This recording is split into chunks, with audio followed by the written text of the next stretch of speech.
Bismillahirrahmanirrahim. Assalamualaikum warahmatullahi wabarakatuh. Sampurasun rampes kumaha kabarna barudak kelas 5 daramang. Alhamdulillah mugia barudak kelas 5 SDIT Nur Ar-Rahman anu soleh soleha aya dina kaayaan sehatnya, amin ya robbal alamin. Alhamdulillahirabbil alamin. Tepang deui sareng Ibu Desi Magdayani di pangajaran basa Sunda dina tema 2 nyaeta kajadian dina kahirupan.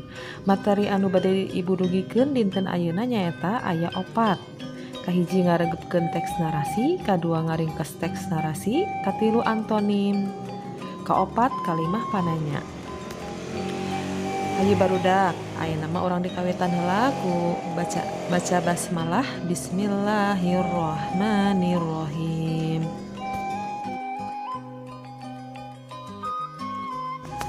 Tah barudak, ayeuna urang baca heula kompetisi dasar sareng tujuan pangajaran dinten ayeuna. Aya dina nomor 3.2, memahami teks narasi tentang peristiwa dalam kehidupan atau pengalaman menyenangkan, menyedihkan, dan berkesan. 4.2 nyaeta membuat ringkasan narasi tentang peristiwa dalam kehidupan. Tujuanna ayat 3 nyaeta hiji siswa bisa maca teks narasi bungah jeung sedih kalawan daria.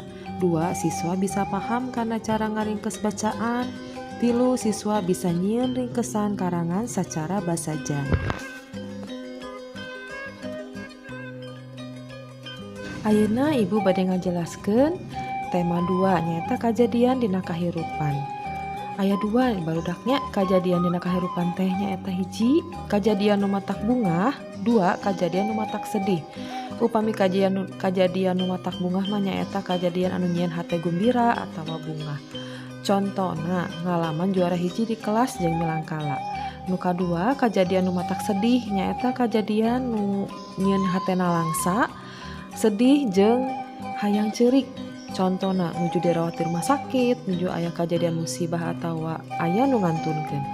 Di antara 2 kajadian dina kahirupan nu tos dialami teh ku urang sayeuna mah kedah aya hikmahna keur pangajaran hirup urang di dunia.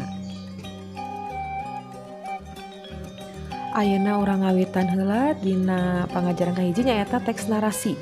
Teks narasi teh nyaeta tulisan atawa karangan anu eusina ngabrehkeun lumangsungna peristiwa atawa kajadian, boh nyata, boh rekaan sacara ngaruntuy. Contona dongeng, novel, carita pondok, biografi, sketsa kaayaan hiji kajadian. Ayeuna aya contoh teks narasi anu judulna bungah jeung sedih. Tah barudak mangga ke diaosnya si bacaan teks narasina aya sababaraha hiji halaman dina modul, mangga ditinggal ke modulna dibacanya. Insyaallah ke di pertemuan Zoom pekan payun orang bahas bacaan ieu sasarengannya. Tah ayeuna urang majeng ka cara ngaringkes karangan. Teks narasi di luhur teh mangrupa karangan narasi nyaeta wangun karangan nu nyaritakeun lumangsungna hiji kajadian kalawan ngaruntuy. Ayeuna urang diajar ngaringkes karangan narasi. Cara nyieun ringkesan karanganna nyaeta nya nu kahiji kedah dibaca heula kabehan karanganna kalawan taliti. Nu kadua baca deui unggal paragraf nepi ka hidep manggihan pikiran utama unggal paragraf. Sanggeus kitu pokok pikiran unggal paragraf teh susun eta pokok-pokok pikiran teh jadi karangan anu ngaguluyur. Ayeuna urang majeng ka antonim. Antonim nyaeta kecap-kecap nu hartina lalawanan. Kalau dalam bahasa Indonesianya itu lawan kata ya. Dina bacaan di luhur aya kalimah ieu. Di bumi ikamah ayeuna nuju bungah margi bade syukuran. Ari di kulawarga almarhum patatang mah nuju sedih sabab dikantun maot. Ta bungah teh hartina suka hati, ari sedih hartina ngagres. Nilik kana hartina eta 2 kecap teh lalawanan. Contoh kecap antonim nu lain nyata indit. Lawan katana mulang, anyar, antonima baheula.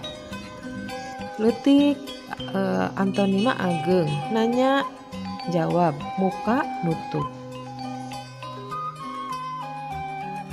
Nah barudak ayeuna majeng kana kalimat pananya atau dalam bahasa Indonesianya kalimat tanya ya.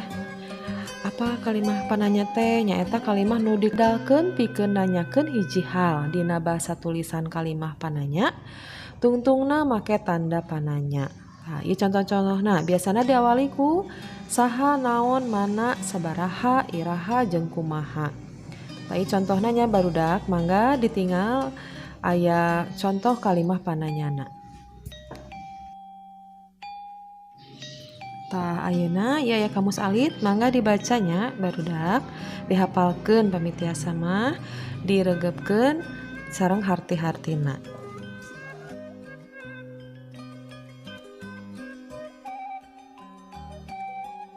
Alhamdulillah sakitu wae pangajaran ti Ibu, mudah-mudahan aya manfaatna kanggo sadayana. Amin.